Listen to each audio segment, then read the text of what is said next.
ગુજરાતના કેટલાક વિસ્તારોમાં વરસાદી માહોલ યથાવત છે। છેલ્લા 24 કલાકમાં રાજ્યના 132 જેટલા તાલુકાઓમાં વરસાદ નોંધાયો છે અને સૌથી વધુ ખેડામાં વરસાદ નોંધાયો છે। 4.8 ઇંચ વરસાદ ખેડામાં નોંધાયો। તળાજામાં 3.11 અને તલોદમાં 2.70 ઇંચ વરસાદ નોંધાયો છે। વઢવાણમાં 2.9 ઇંચ અને નવસારી વિસનગરમાં 2 ઇંચ જેટલો વરસાદ નોંધાયો છે। આ સિવાય દાંતીવાડામાં 1.77 ઇંચ અને અંકલેશ્વરમાં 1.73 ઇંચ જેટલો વરસાદ ખાબક્યો છે।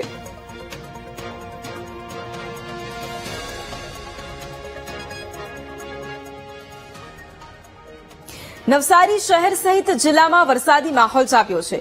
લાંબા સમયના વિરામ બાદ ફરી એક વખત મેઘરાજાની ધમાકેદાર બેટિંગ જોવા મળી। ધાનેરા પોઈન્ટ સહિતના વિસ્તારોમાં વરસાદી પાણી ભરાઈ ગયા। મુખ્ય માર્ગ પર પાણી ભરાતા વાહન ચાલકોને પણ મુશ્કેલીનો સામનો કરવાનો વારો આવ્યો છે। નવસારીના આ દ્રશ્યો છે કે જ્યાં એક લાંબા વિરામ બાદ ફરી એક વખત મેઘરાજા મન મૂકીને વરસ્યા। ફરી એક વખત નવસારી સહિત સમગ્ર જિલ્લામાં વરસાદી માહોલ જામ્યો છે। રસ્તાઓ પણ જળમગ્ન થયા। વાતાવરણમાં પણ ઠંડક પ્રસરી હતી। લાંબા સમય બાદ વરસાદનો ફરી એક વખત બીજો રાઉન્ડ શરૂ થતા કેટલાય વિસ્તારો હતા કે જે પાણીમાં ગરકાવ થયા।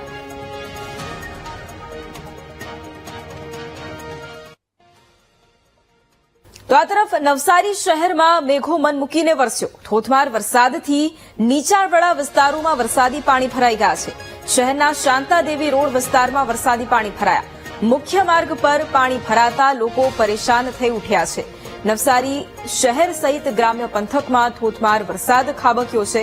એક લાંબા વિરામ બાદ ફરી એક વખત વરસાદની રી એન્ટ્રી અને નવસારી શહેરમાં પણ ધોધમાર વરસાદ ખાબકતા અનેક વિસ્તારો છે કે જે પાણીમાં ગરકાવ થયા હતા। મુખ્ય માર્ગો છે ત્યાં પણ વરસાદી પાણી ભરાઈ ગયા।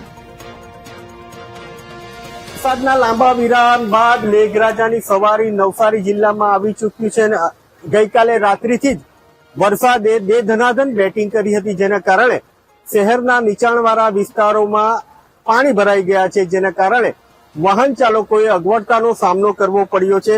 હાલ શાંતાદેવી વિસ્તારમાં વરસાદી પાણી માર્ગો પર છવાઈ જતા વાહન ચાલકોએ મુશ્કેલીનો સામનો કરવો પડ્યો છે।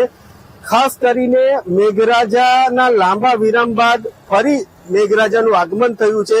ગણદેવી, નવસારી અને જલાલપોર વિસ્તારમાં પાણી ભરાયા છે, જેના કારણે નોકરિયાત વર્ગ અને વિદ્યાર્થી વર્ગને મુશ્કેલીનો સામનો કરવો પડ્યો છે।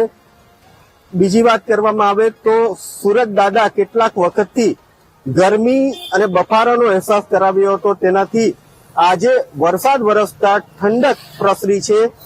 બીજી વાત કરવામાં આવે તો નવસારી જિલ્લામાં વ્યાપક પ્રમાણમાં ડાંગરનો પાક લેવાતો હોય છે। ડાંગરના પાકના કારણે ખેડૂતો તાજા માજા હોય છે, જેના કારણે હાલ વરસાદ વરસી રહ્યો છે।